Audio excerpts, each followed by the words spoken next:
of this thing, but me either. But I like it. I need to be on like the end, away from everybody. No, you need to be right in the middle. I don't know. Right next to my co-host every Wednesday night, and also on Hanging with the Boys on DallasCowboys.com. The big Nate Newton. Big fella. What's up, man? The big fella. I'm gonna say this right quick. Say it. That's a teammate. Used to be a teammate. Used to be a teammate. Man. Yeah, 'cause we used to work at the enemy station a long time ago, brother. Thank you. Well, hey, Nate, while you're introducing teammates, why don't you introduce your teammate there at the end of the table? No, I want you to do it. You've been very good. I want you to see you get this right with this great guest. Come on. So teammates back in the 90s, back in the glory days. Yes, sir.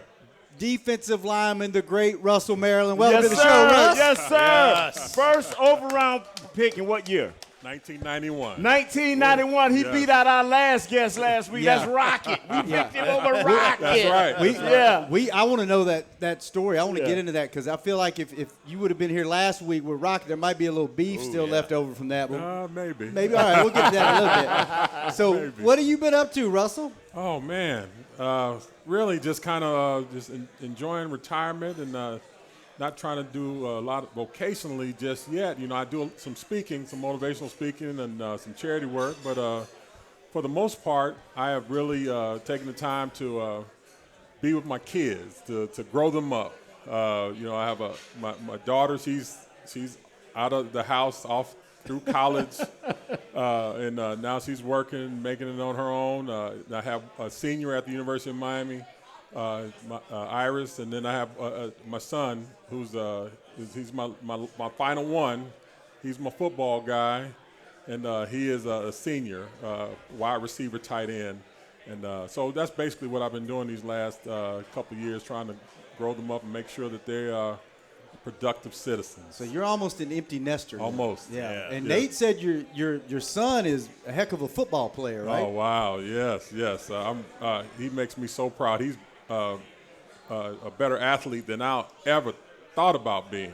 I mean, he plays wide receiver over at South Lake Carroll High School, and he is, he's got like, I don't know how many receptions, but like 500 yards, 2 more games to go, and like 8 touchdowns. Wow. And he's really, really rocking it. So I'm very proud of Russell Jr. is his name.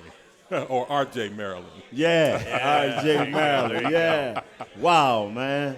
I'm a big fan of people named RJ. There you go. There you go. Yeah, man. Now, are you a good sports dad? Like, you know, like some dads get like overbearing and everything. You know what, RJ? I am.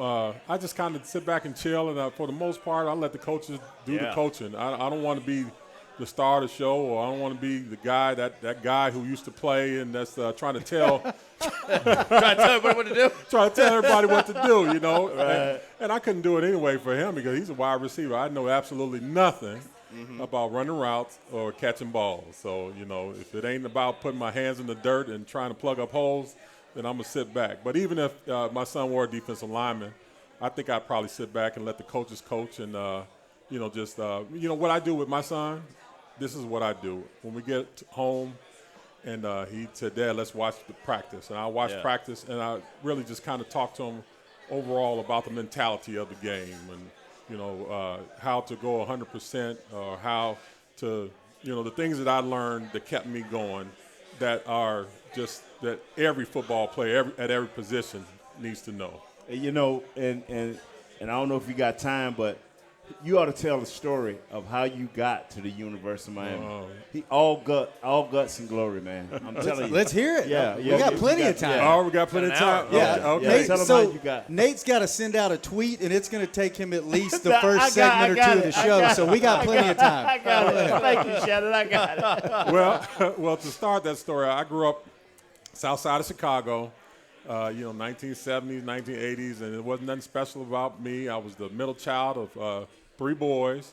My mom worked for the Chicago Police Department as an accountant, so I saw her work hard every day, get up early every morning, fix us breakfast, get out.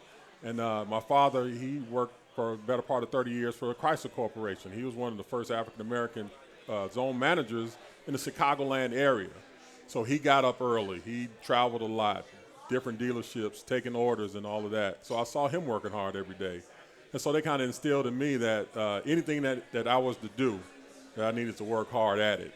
And I started playing football. We didn't have the Pee Wee leagues like they have here in Texas. I didn't start till I was 13 years old and freshman. It's the first time I put on the pads, and I was terrible.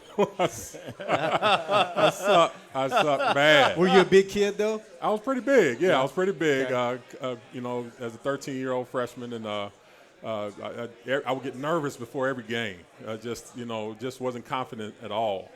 But as sophomore year, I got a little bit taller, a little bit bigger, a little bit better until when I was a senior. I was a 325-pound, 17-year-old senior. I was pretty big. So it was one thing that I knew that I could do by the time that I was a senior is I could move people around, offensively and defensively. So I played both ways. And but I wasn't considered one of the tops in the Chicagoland area. Thousands of kids playing Chicagoland football. I wasn't top at anything, but I got one scholarship offer, and that was the Indiana State University. I could have been a Sycamore. There you go. All right, Larry Bird. That's it, Larry Bird. It was like, who else played here? Larry Bird. Did I tell you Larry Bird? But my father, unbeknownst to me, he really wanted me to go to the University of Miami. I wasn't really a college football fanatic, but my father had plans for me that I didn't know about. So he made me turn down the scholarship, to the only scholarship offer to Indiana State. And I didn't know what was going on. I was like, I just listened to my dad. My dad was bigger than I was. So. Oh, wow. Okay. That's Maryland, but it's I don't know nobody go against James Maryland. So, he sent a VHS tape of mine. He put all of my plays together. And that was the first year in 1986 that we got video, 1985 season. And he put some clips of my tapes together. Highlights, yep. And sent it to the University of Miami. And I guess it got looked at by the head guy at the time, Jimmy Johnson. And Jimmy Johnson said, just go take a look at this kid. He's he's a fat kid, but. He's a fat kid. But he's got some potential. And so long story short, they were recruiting another big name guy, a guy named Mel Agee. I don't know if you remember Mel. Mel, I remember. Mel Agee was the guy. He had committed to the University of Miami in 1986 up until the signing date. And in the signing date, it was between University of Miami and Illinois. And he chose to go to Illinois. And so Coach Hubbard Alexander, who was recruiting us, he said, hey, he's gone, and, you're the man. You still need a scholarship? And I'm like, oh, yeah, I'll take it. And I got the last scholarship to the University of Miami in 1986. And I'll take this story even further. Y'all remember Jimmy?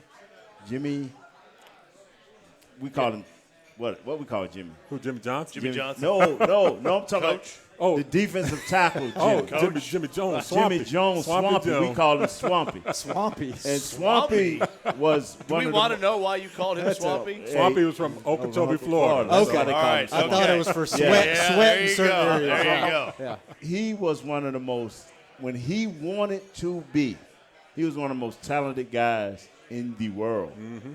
And I think we got him in the third round, second round, or whatever. But anyway, the Cowboys drafted him. Mm-hmm. And that's who Russ always had to compete against. Yeah. He always had to compete against him. He had 16 110s. Yep. Swampy don't want to make him, Russ make him. So, hey, Russ get the start. Then Russ builds into who Russ we know today. Yeah. Yes, sir. Yeah. His story is, to me, one of the greatest stories untold. Y'all need to do one of them deep blues on what Russ came through and how he. Yes, sir. Yeah. Yes, sir. We know somebody that might be able to make that happen. Nick need to make that happen, brother. Yeah. What do you remember? How do you remember Russ as a teammate once he got to the pros? Once y'all were on the same team? He came here as a professional. Mm-hmm. See, I didn't come as a professional. I came as a, for lack of a better word, just immature. Mm-hmm. He came as a professional. He knew what he wanted to do. He knew what Coach Johnson stood for and the ethics and the work ethic and the discipline. And he was the guy, man. I'm telling you, when he went to the Raiders, this other great defensive lineman played for Clemson. I can't remember his name. Came to me and said, man, Russ got great instincts. He won't never follow him. If they tell him to stay in the A-gap, Russ gonna stay in the A-gap. But he'll tell you before the play, ball coming here. Look for it right here. He said he just started making the plays because Russ. I can't think of the great player from Clemson. You might be talking about Chester McLaughlin. Chester McLaughlin. Yeah. He told me at the Pro Bowl. He said, "Man, Russ one of the greatest dudes in the world. He got great instincts, but he need to follow." You know. All right, fellas, let's take our first break. When we come back, these Dallas Cowboys had a week off, but you know what? It wouldn't be the Dallas Cowboys without a little bit of drama. Yeah, man. Something happened with the depth chart today. Yes, it did, man. You got a quarterback that has a little bit of an injury. Did he practice? Did he not? Let's get some of that info on these current Dallas Cowboys. We'll take our first break. When we come back, all of that and more. You're listening to Cowboys Crosstalk on the Dallas Cowboys Radio Network.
To SWBC Mortgage's Cowboys Crosstalk. Yeah, check this out. Broadcasting live from Dallas Cowboys World Headquarters at the Star in Frisco. Here, and normally I would say with our special guest, but we have special guests tonight. Welcome to the show, back to the show. RJ Choppy of 105.3, the fan fame. To his right, the great Nate Newton. Nate Newton. And to his right, his former teammate, back in the good old days, the 90s Cowboys. They coming back, baby. Russell Maryland, welcome to the show, Russell. And Russ, before we get back to it, did you know that at SWBC they have customized solutions for individuals and businesses, and they're just a click away? I did not know that. Don't do like Nate. Don't do it on the show. Wait till after the show. But visit SWBC.com to learn more and start your next adventure. Let's speak about those Cowboys coming back, Nate. What? We had a bye week, right? Yes, we did. The Cowboys are 5-1. Yes, yeah. Did you, RJ, start with you. Did you see this coming? Yeah. Did you see 5-1 coming out of the bye week coming at all? Well, I'm 6-0 in picking the games correctly. The week of, Okay. as they go. But no, I thought like 4-2. I thought they would have lost to Tampa, Okay. and then lost to New England, like before the season started. Yeah. I just thought, going to New England before a bye, because the week of the bye is the tough one, right? That's where your mind wanders. Right. That's where your mind starts to wander. Yeah. So I had it 4-2, but 5. I mean, this team has played. They've played 6-0 football. Yeah. I mean, you have a lead against the champs in the final minute. I mean, you're playing 6-0 football. That's your only loss. No, but I didn't see 5-1 in the way they've done it. I mean, just buy your tickets, man. Yeah. Russ, what you thinking, Russ? What you thinking? You know what? I'm thinking, for the games that I watch, I don't, if my son asks me to watch them, I'll watch them. But for the most part, I'll just see the highlights and I look at the leadership of it, and I make comparisons. Right. I think Dak is a great leader. Right. I think he's bringing along Zeke, and he's bringing the offense along, and the defense just has to keep up with them. I think overall, especially defensively, they're really playing over and above what people expected out of them, and that's the great surprise of the whole season, to have this guy Diggs making all these interceptions. Yeah. I mean, come on, man. That just Yeah. And really, if I zero it in, I look at a guy like Randy Gregory, who from where he came from, when I was helping the Cowboys out a couple of years ago, to see the leaps and bounds that he's come from, and now he's just turned into a heck of a player. I'm loving it. So when I see those steps that are made by guys like that, and I just have nothing but kudos for all of them. Nate, you're the biggest homer on this panel. Yes, I am. Yeah, you are. Yes, I am. You pick them to go 16 or 17-0 every year. Yes, I do. But did you see them realistically playing this kind of football this early in the season? I saw a defense that was automatically better just because they got new players. Yeah. That's how terrible we was last year, Chop. I mean, just by lining up guys, saying, that guy's just better because he lined up right. Yeah. And we got guys now that are lining up right and trying to mature. I'm going to always pick the Cowboys every week to win. I can see and I can vision. But I was like, man, and, I put on my little paper, win, win, win. But I left some blanks. Like, I thought we'd be 3-3 at best. Because of one thing, we did not have a defense last year. I don't care how you want to put it. Diggs was getting it took to him. He came back and downloaded all of this, digested this, and now he's a better player. Gregory's got a base up on him where he's played a full training camp, no hiccups. Yeah. And he's done what he had to do. Now, even Anthony Brown, you can see sunlight because he's playing with more confidence. And he's a better player because he understands now that what he has to do. Jordan Lewis understands, I'm a slot corner. If I see something over here, don't worry about it. Yeah. See, just little things that I noticed from last year where guys would think they can take the games into their own hand. They're not doing that this year because they have a coach in Quinn that says, this is what I'm expecting of you. And if you don't do it, we'll find another place for you. And didn't last year, interior of the defensive line, they had guys that shouldn't be in that spot last year. Brother, don't even get And it killed the linebackers, too. It hurts them. It didn't kill them and annihilate them because one of them ain't even here because of that bad defensive line we had last year. And we still need some growing because I'm going to jump a little bit ahead. Like I told my guys on the show here, Shannon, and what we do during the week, if our middle of our defense, if they fix that, I fear no one. I fear no one. If they can fix the middle of that defense with Gallimore coming back, and if they can find somebody, because I'm not going to believe in Tristan Hill. I'm sorry, you got to show me. But Gallup showed me flashes, and if he come back and can help stop that run, I fear no one. I mean, take it back to '91, and when I came in, and we had guys like Danny Noonan, Dean Hamill, and I love those guys, but they were like, "You the number one pick in the draft. You gonna figure it out on your own." Right. But the thing about it, I was well trained in my years at the University of Miami, Butch Davis, on how to play the run, and that was the number one thing, was playing the run. And it didn't matter. I was the number one pick, and I don't know what people were expecting of me to make all kinds of sacks, but my specialty was against the run. Right. Holding big offensive linemen like Nate off of my linebackers, off of Dixon Edwards, off of Ken Norton. Yeah. And letting those linebackers run behind me. And if they make the tackle, that's great. If I make the tackle, it's great. But it all starts on playing the run up front. And in the last couple of years, especially last year, I looked at how some of our, especially the interior linemen, wasn't playing the run as well as they could have been.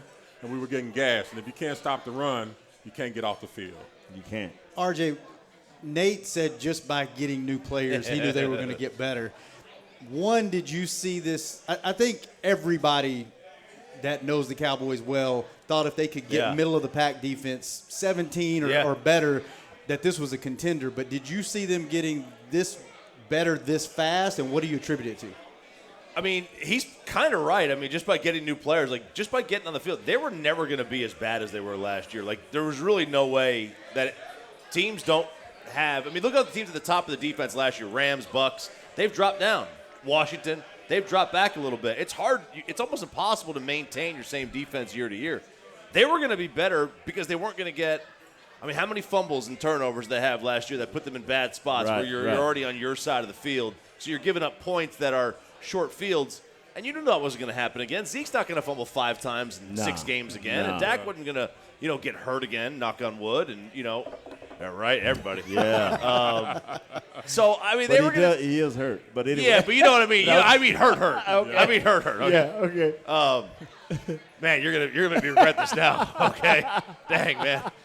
But they were just gonna be better, like by default. Then you see Diggs. Diggs' second year in. I mean, nobody expected this. Yeah. He downloaded, bro. He like a computer. He downloaded, Russ. What you think, Russ? Oh, I'll tell you what. It comes to a point where things just click. Yeah. And for me, it was my 3rd year, and just things I felt like I was in the zone. I was like, man, I got this. And you've seen things before, you know when the block is happening, you know when the ball's coming your way. I can say the same thing about Diggs. I mean, you see him over just jumping routes and just taking that ball and just being in the right place at the right time. As Nate says, you download it and it's like you play in the zone and you ready. You just like, hey, I'm here and I'm ready to play. This is what bothers me, and I say what I say because when I talk to Coach Quinn during training camp, I stopped him just 2 times. I said, Coach, I'm not going to be one of them guys. I can see film and get a good understanding of what's going on. What made you get the kid from Kentucky? What made you like Hampton? What is it? Bohanna. No, not Bohanna, the other kid with an H, the other big stocky kid. But anyway, I'm asking him about these players. I'm asking him about Parsons. And he said, this is my role I see for him. This is my role I see for him. This is my role. He had a role for every player. Mm-hmm. And he said, I'm not asking him to do nothing more than what – that was Jimmy. Yep. In a nutshell. I've seen Jimmy cuss coaches out. What is he doing in the game in this situation anyway? Right. Mm-hmm. Don't put a kid in a position to fail. That's what you do as a coach. That's what we did not do last year, be it the Zoom meetings. Yeah. Defensively, we did – none of our guys should have been standing up. D-Law, Everson Griffin. None of them guys should have been standing up. They should have been down with their hands in the dirt, and you should have been playing the type of defense. Now, we weren't going to fix the middle of our defense. Terry Poe was not ready to play for the Dallas Cowboys. He had already shut it down, him and a few other guys. And so that's why I say these guys knew who they were. Yeah, everybody has a role. I mean, yeah.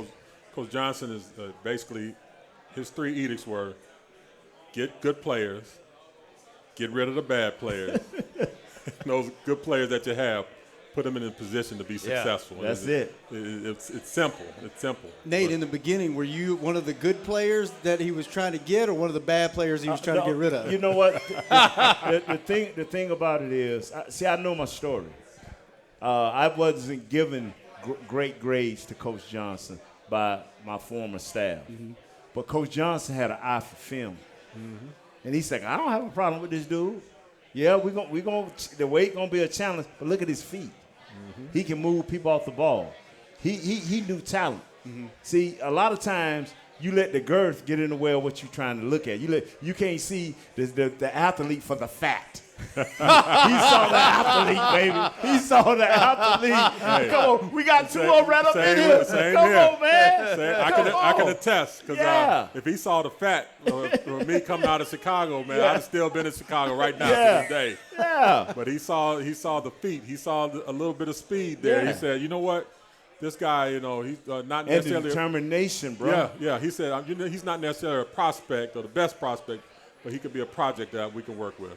All right, we're going to take our next break. Before we go to break, RJ, did the depth chart come out after y'all show this morning? It did, yes. That depth chart was I want to nice. get, since you haven't had a chance to talk about the depth chart, it came up in Coach McCarthy's press conference. Nate has an opinion on it. I want to get your and Russell's opinion on it when we come back. You're listening to Cowboys Crosstalk on the Dallas Cowboys Radio Network.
To SWBC Mortgage's Cowboys Crosstalk. Yeah, check this out. Broadcasting live from Dallas Cowboys World Headquarters at the Star in Join the more than 120,000 customers that SWBC Mortgage has helped to find their happier way home. Visit SWBCmortgage.com. Wait till after the show and find a pro today. Welcome back to the show. Shannon Gross, RJ Choppy, Nate Newton, and Russell Maryland here at Cowboys Club in Frisco, Texas.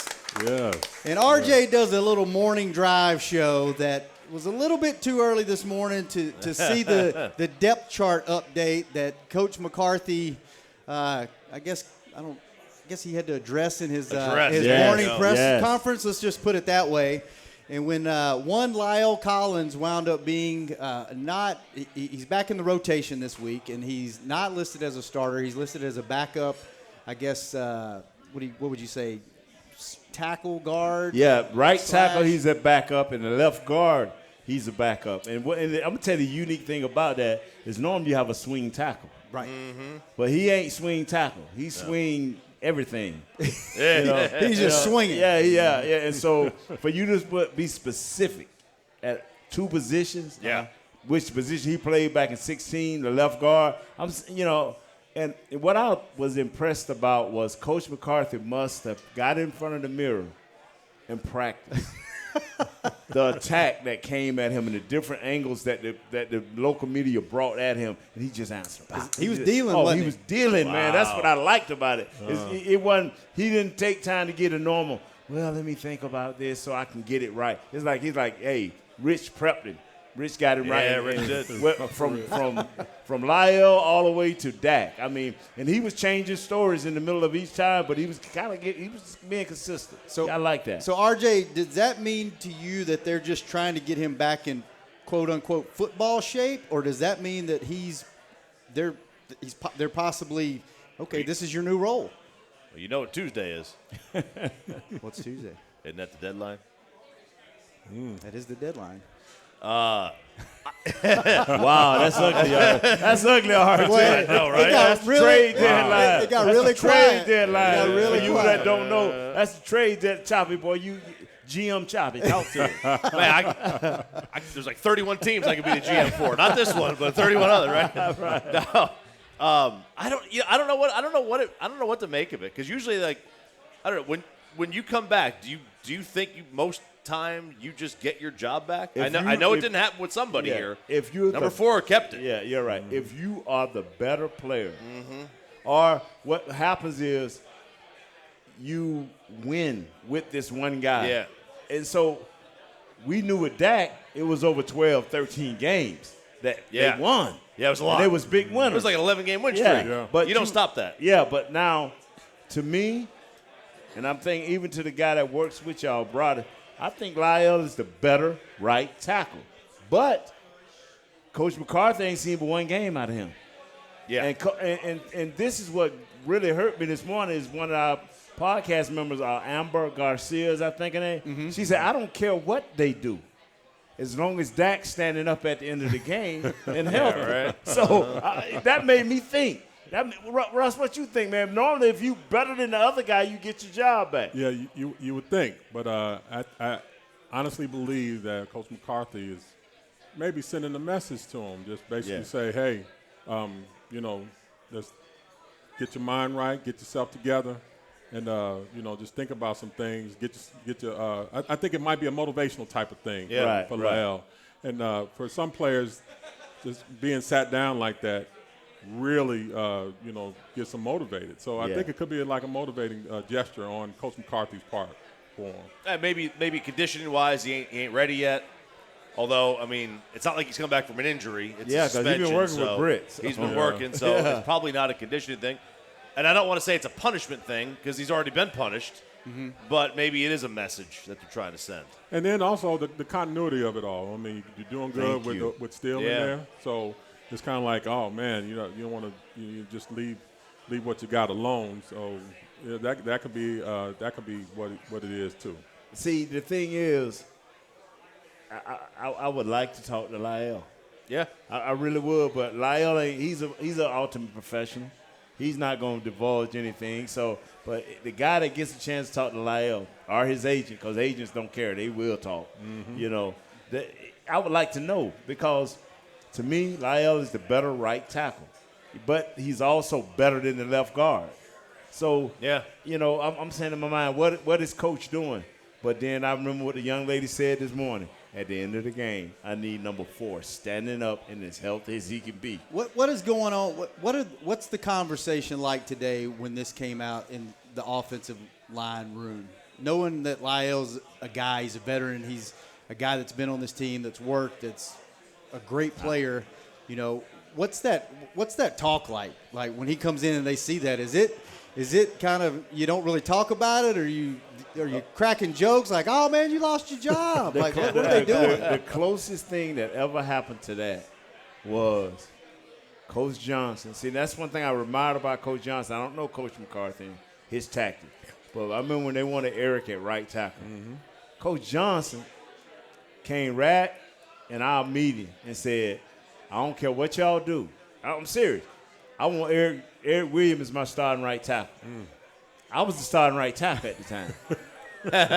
So, I tell people I'm happy-go-lucky, but you messing with my money. Yeah. I went and ran Coach Johnson down right before the next practice. It was 2-a-day. I said, look here, man, you told me when you threw me at this right tackle, which I didn't want to be, either I was going to be cut or play right tackle. I'm still one of the best 5 offensive linemen. Do I go back home to my left guard? Next day, I'm sitting at left guard. All right. Kevin Gogan was upset. Kevin Gogan like, I can't believe that I just lost my job because Coach Nate should have lost his job. No, I know politics too.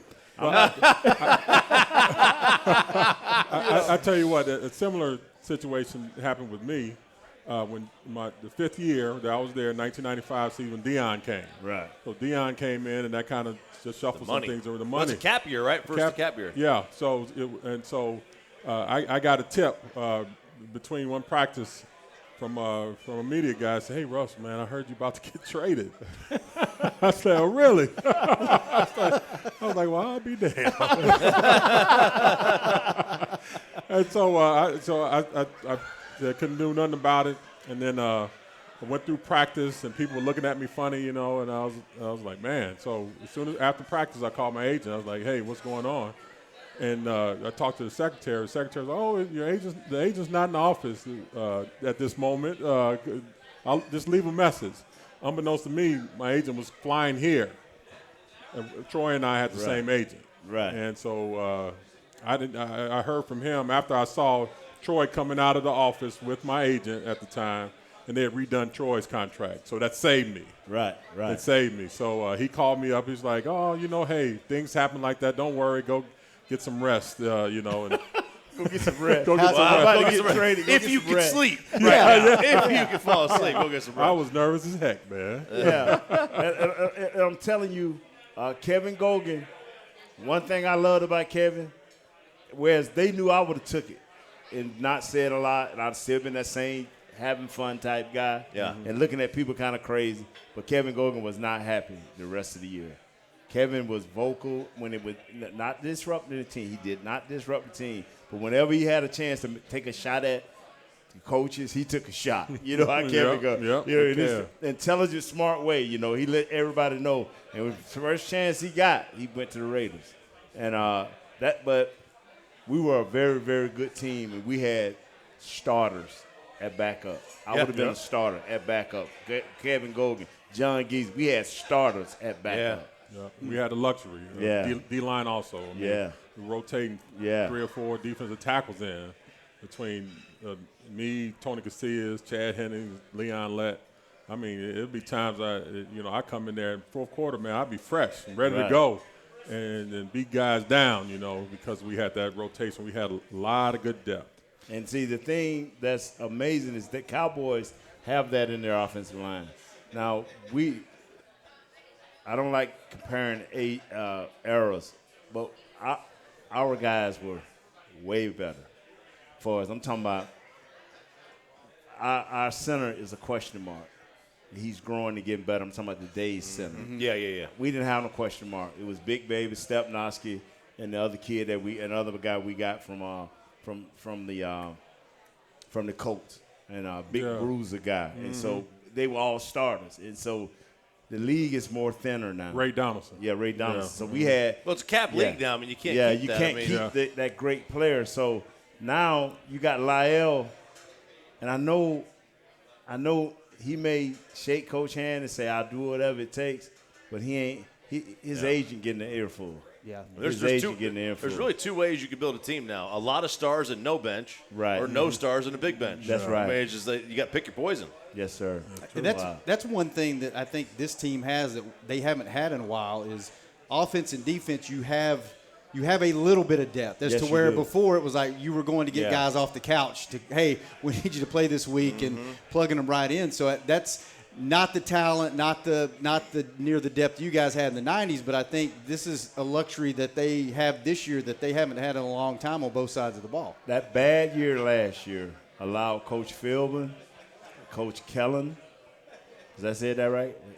Did I say Kellum right? You said it with an N on the end instead of an M. So yeah, Kellum. you're getting better every week. You know what? You're thinking of Every the week, OC. let me You're getting a little better. let me say this right here about Kellum Moore, which I used to criticize totally last year. Oh, I used to crush him. Shannon will tell you, but he's grown. The players have grown, and I told everybody this today on our podcast. Kellum, a little secret here. If you do become a head coach next year, you better take Coach Philbin. You better take him. That's your MVP so far. Yes, on sir. the You coaching better staff. take Coach Philbin. What do you think, RJ? What do you coaching wise? Who's your MVP on the coaching staff? A lot of people are going to say Dan Quinn. Nate thinks it's Philbin. Oh, yes, sir, without a doubt. Some people may say Kellen Moore with the way he's calling plays. Who do you The kid from Boise. who do you think? I mean, look, the offense is unstoppable right now. I don't know that. I mean, you got to give a lot of credit to Kellen, but I mean, you've got Dak, to Kellen Moore. Okay, you got Dak, you got CD, you got Amari, you got Zeke playing well again, and the O line's giving them room to run. I mean, it's almost on cruise control. I think it has to be Dan Quinn. He did the one thing he had to do is that he simplified the defense, and he allowed the players to play spots that fits their skill set. Yes. And we just didn't see that on the defensive line last year. Those guys are playing out of position a lot of times. And that to me, that changed the entire course of this team. This team was having to win games because of Dak was putting up 44 points last year in the few games that he played. And now they can win a normal football game. Yeah. Not a rat race. They can win a normal game. Right. Wow. Yeah, I have to agree with you. Even though I haven't looked at it that closely, but I'd have to say just basically on what I've heard about Coach Quinn, I had a chance to meet him when he was at Atlanta. My boy Cortez Kennedy, he really knew him well when he's, at the Seahawks and afterwards. Coach Quinn has really been able to put guys in position to just to improve, and you see that steady improvement over this year from last year. And so I'd have to agree with you, RJ, on Coach Quinn.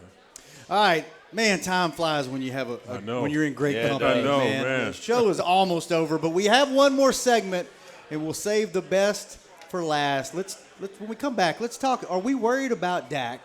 No. And then there's a football game up north on Sunday against possibly the second best team they faced so far. The more I look at this game, the more I get worried. When I look back at who they played and the margin of victory and who they've beaten, I'm starting to get worried. I thought this was going to be, they're gonna kill these guys, but I'm getting a little worried. I want to get y'all's take on that.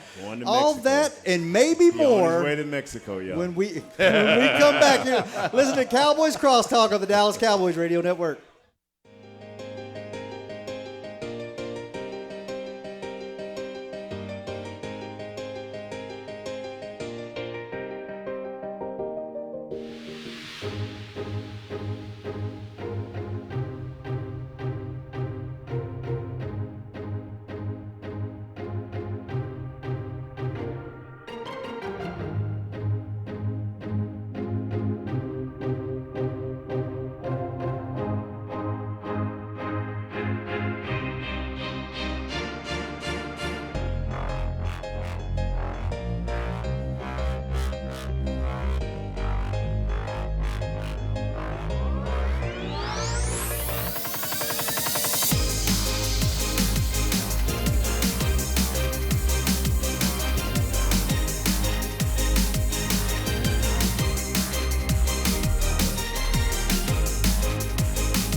SWBC Mortgage's Cowboys Crosstalk. Yeah, check this out. Broadcasting live from Dallas Cowboys World Headquarters at the Star in Frisco. Back to the final segment of the show, and what a show it's been. Shannon Gross joined by R.J. Choppy to his right, the great Nate Newton, and to his right, our guest of honor tonight, Russell Maryland. Final segment. All right. Thanks for joining us, Russ. Thank you for having me. Before we get into the last segment of current Cowboys football, believe it or not, and you wouldn't know by being around him or listening to him, but Nate's a very humble guy. Yo. Nate doesn't like to talk about himself. Uh-huh. I want to know, we have an opportunity. You guys used to go against each other in practice. Yeah. What was Nate like on the football field? Man, I tell you what, competitor. He's always happy-go-lucky, fun, cracking jokes.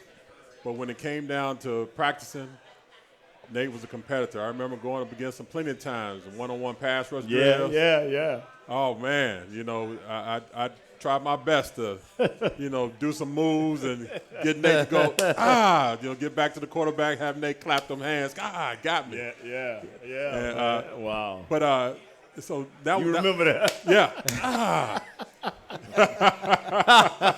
But then, Nate had his time where I would be the one that.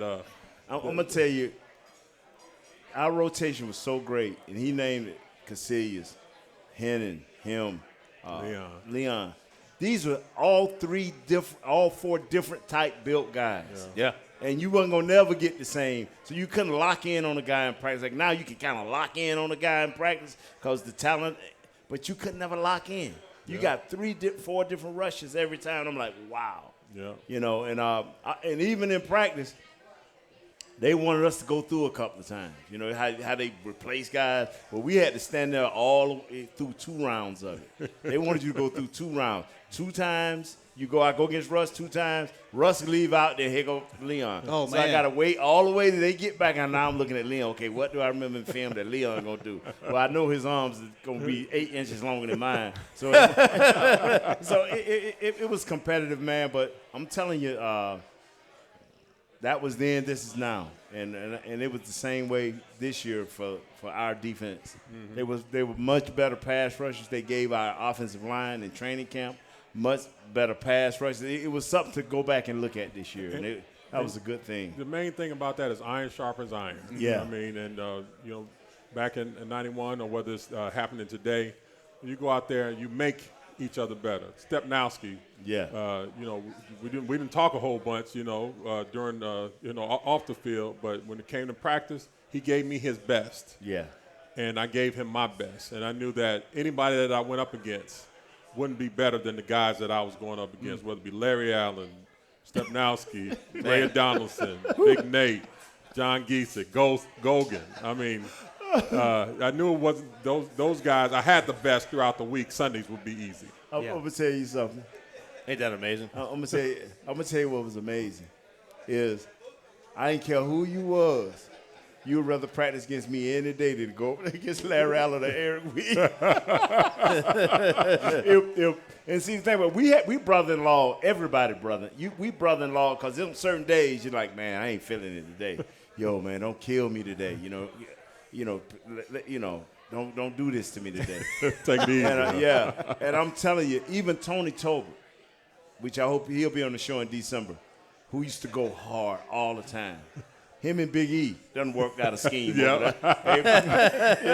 Because Jimmy demanded that you practice at a high level. He demanded that. So even when you brother-in-law, you better be giving a great RJ, this team, 35 or more points 4 weeks in a row. If they do it again this week, they set a franchise record for most 35-point games or more in franchise history. In a row. Yeah, in a row. How do you put Dak into words of what he's doing? Because the one thing I love Dak, great human, great leader, has done everything at every level anyone's ever asked him, and everybody's been like, he's okay. The one thing I've always been a little worried about is I've never seen him put a team on his back consistently when they needed to, and he did it in New England when he had a terrible game. and he went right down the field, and they wound up winning the game. And I'm like, okay, he's all right. He's elite to me now, what he's doing. So what do you think about Dak, and are you worried about his limping? Worried about the calf injury? No, I'm not worried about it. Okay. Everything, I mean, long term, I'm not worried about it. I mean, it may impact him this week, but, I mean, in terms of him and how he's played this year, I mean, it's almost like he's got the answers to the test now. Like, he knows what's coming. Like, there's nothing that he hasn't seen. Yep. And you always think around, like, year 6, that those guys, year 6, they make that jump.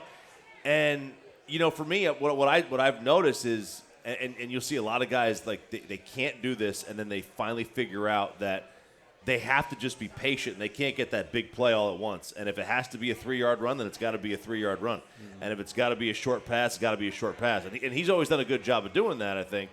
But this year it just seems like his mind's kind of like in that zone where he knows what the defense is going to do. He's a step ahead of them. He's using his talent, he's using his mind, and he's not really having to use his feet all that much either. Big rush. So what I would say, as far as my important thing on the team, you know, when I played, I broke the season up into 4 quarters, and Coach Johnson always used to driving us as far as the game. The fourth quarter, you have to be your strongest. You have to win the fourth quarter, and I took that as we have to win the fourth quarter of the season. I've seen lots of flash, you know, with the Cowboys teams in the past doing well, all the way up until December, and then they trail off, and then go into the playoffs or not, and peter out. I think the most important, you know, it's great that they're winning now, great that they're 5-1 in the second quarter of the season. You know, I know we got an extra game and everything, but talk to me in December. Thank See how you. these guys are doing in December. Yeah. And that's going to tell you. Because that elite word just, we throw that around like it's like, you know, and I'm not looking at you, Shannon, because I know you're looking at me. I'm looking right at you. We throw that elite thing around like it, you know, it ain't but 4 or 5 elite quarterbacks, and they all got one thing in common. Super Bowls. Yeah. And NFC and AFC championship games. Yeah. And I keep telling everybody, just when you get in the tournament, or whatever you want to call it, anything can happen. No. The tournament. You can pick out what I just said. You can pick out what I just said, but it ain't failed yet, Russ. The first week, all the trash get delivered. The second week, all the garbage get taken out. And now you got the elite players playing in the third week. That's how it's going to go every time. If your team is legit, it will be in the second round, and it will win in the second round, and you will be in the NFC or AFC championship game. Now, anything can happen, a la Tom Brady versus the Green Bay Packers last year. Yeah. Hell of a game. A lot of interceptions thrown, but the defense rose up for. Then it gets to the ball bounces which way. Thank you. Right? Thank you. All those teams, they're all equal when you get to that you. level. I mean, the ball bounces a little bit your way, and then. So now that word elite, you know, I reserve that for a few, you know. So I'm Shannon. We're gonna go back and forth on this. I know you're gonna attack me. We got tomorrow. plenty of season left. We're gonna attack me tomorrow. So, Nate went on the show and told me Dak is an elite. No, I didn't say he wasn't elite. I'm just saying he ain't did elite yet. that's all right. We can agree to disagree. All right, real quick, let's go around the table. Nice suit. Oh, thank you. Nice T-shirt. RJ, it may be too early in the week for you to do this, but do you have a little prediction for Sunday night, and what do the Cowboys need to do to win? Look, I do think it is going to be a tough game. That's not an easy place to play. It's very, very loud. This might be their hardest road contest they've had. Right. It's probably a louder place than New England or L.A., maybe Tampa, but I think this is going to be their toughest road environment. But I think they win. I mean, Kirk at night, we know what Kirk Cousins at night is. Yeah, he's like me, quarterbacking at night. So I think they take care of business. We're business. gonna eat him up. Go ahead on, Russ. You know, I love what the Cowboys are doing. If they won the off week, then they'll win this week. As simple as that. Yeah, they took care of business during the off week. Yes. And I always got the Cowboys at 1. Always, baby. All I need to do is win. If I can win me 17 games, 1 point a piece, I'm good. Every week. Every week. Cowboys by 1. Yeah. Every single week. Then it can be elite. Here we go. Oh, man. All What you gonna do, Shannon? I think it's What you gonna do? it's going to be a great game. I think it's going to be really tough. I think they could have lost that game in New England. I think this is going to be the same kind of game. I don't think it's going to be a blowout. I think it's going to be really tough. But I think the Cowboys are going to leave there with a W. Old Mexico. Right. 6-1. Oh, 6-1. RJ, man, you come back anytime. Anytime. Hey, Nate, thank you. I guess I'll Thank see you, you guys. next week. Russ, Thank you for having me. we'll see you in Yeah. December. You said talk to you in December. There We'll we see you go. then. There we go. This Yes, has sir. been Cowboys Crosstalk on the Dallas Cowboys Radio Network.